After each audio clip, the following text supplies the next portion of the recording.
Clock हमारी अब 1 हुआ। जब जब क्लॉक हमारी हाई से लो हो रही है उस समय ये 2 हो गया, अब 3 होगा, 3 हो गया 0 0 1 1, अब 4 हो गया 0 1 0 0, 5 0 1 0 1, 6 0 1 1 0, 7 0 1 1 1,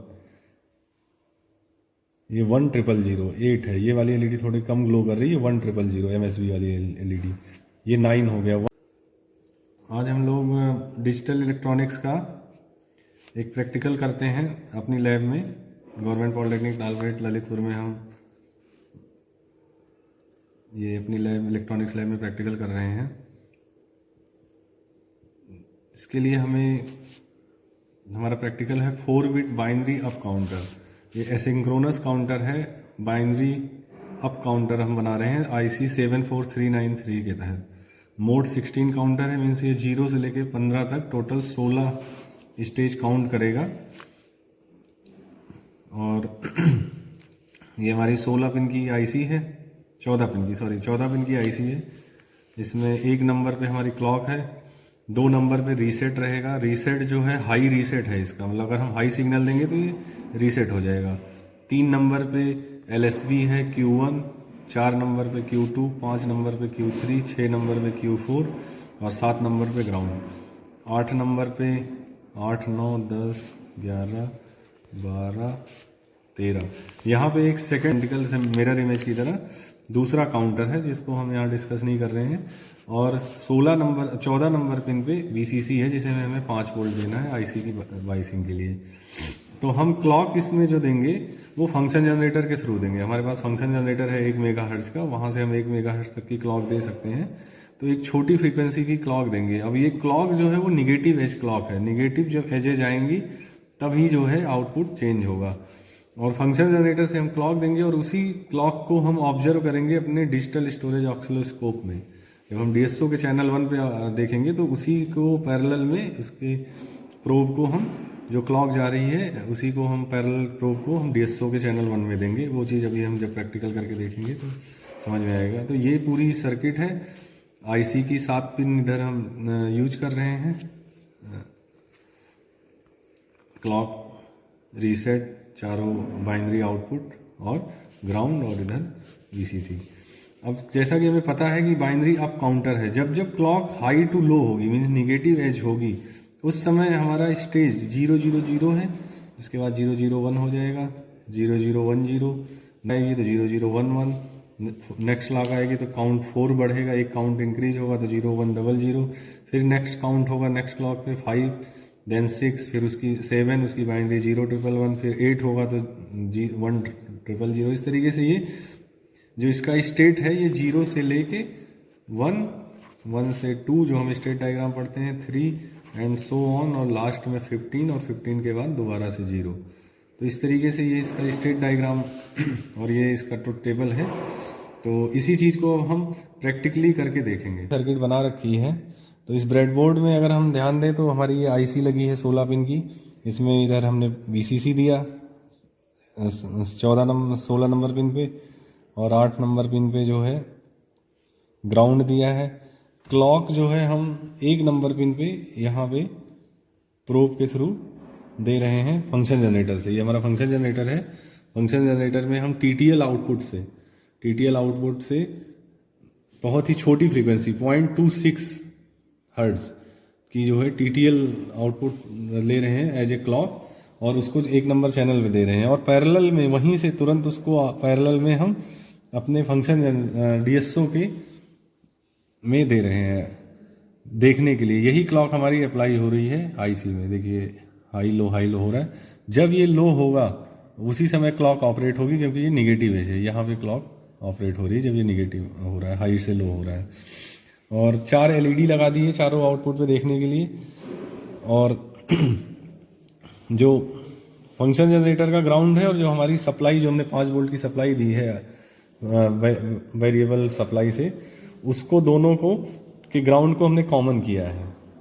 अब रीसेट को हमने परमानेंट लो रखा है। देखिए 2 नंबर पिन पे हमने रीसेट को परमानेंट लो रखा है, क्योंकि अगर रीसेट को लो रखेंगे तो वो हमारा नॉर्मल मोड में रहेगा। अगर हम रीसेट हाई कर देंगे तो हमारा सारा आउटपुट रीसेट हो जाएगा। तो हमें रीसेट नहीं करना है, इसलिए हमने उसको परमानेंट लो रखा है। तो रीसेट लो कर दिया, क्लॉक अप्लाई कर दी। अब यहाँ पे बार बार क्लॉक के अनुसार चेंजेज हो रहे हैं।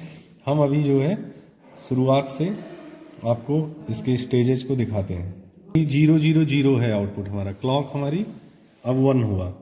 जब जब क्लॉक हमारी हाई से लो हो रही है उस समय ये 2 हो गया, अब 3 होगा, 3 हो गया 0 0 1 1, अब 4 हो गया 0 1 0 0, 5 0 1 0 1, 6 0 1 1 0, 7 0 1 1 1, ये 1 0 0 8 है। ये वाली एलईडी थोड़ी कम ग्लो कर रही है, 1 0 0 एमएसबी वाली एलईडी। ये 9 हो गया 1 0 0 1, ये 10 हो गया 1 0 1 0, 11 1 0 1 1, 12 1 1 0 0, 13 1 1 0 1, 14 1 1 1 0, 15 1 1 1 1। इसके बाद दोबारा से 0 0 0 0, नेक्स्ट 0 0 1 0 0 1 0, इस तरीके से। अब यहाँ पे देखने वाली बात है, अभी हमारी क्लॉक हाई से जब लो होगी, ये चीज़ यहाँ पे एक साथ ऑब्जर्व करें। जब ये हाई से लो हो रहा है तभी आउटपुट चेंज हो रहे हैं। हाई से लो हुआ आउटपुट 6 हो गया, और हाई से लो हुआ आउटपुट 7 हो गया। फिर से यहाँ से देखिए, हाई से लो हुआ आउटपुट 8 हो गया, हाई से लो हुआ आउटपुट 9 हो गया, हाई से लो हुआ आउटपुट 10 हो गया, हाई से लो हो रहा है आउटपुट 11। तो इस तरीके से जब लो से हाई हो रहा है उस समय कोई चेंज नहीं हो रहा, हाई से लो आउटपुट चेंज। अब लो से हाई देखिए अभी हुआ लेकिन कोई चेंज नहीं हुआ, हाई से लो हुआ चेंज हो गया 14 हो गया, फिर से हाई से लो होगा 15 हो जाएगा।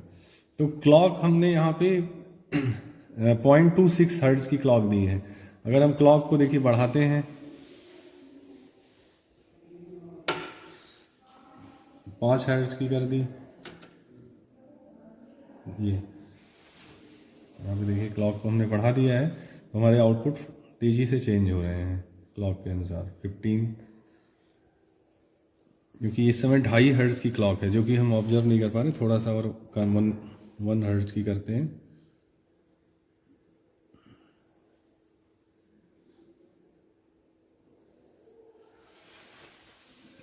देखिए एक एक सेकंड पे इंक्रीज हो रहा है, 8 9 10 11 12 13 14 15, 0 0 0 0 0 0 1 0 0 1 0, 3 4 6 7 8।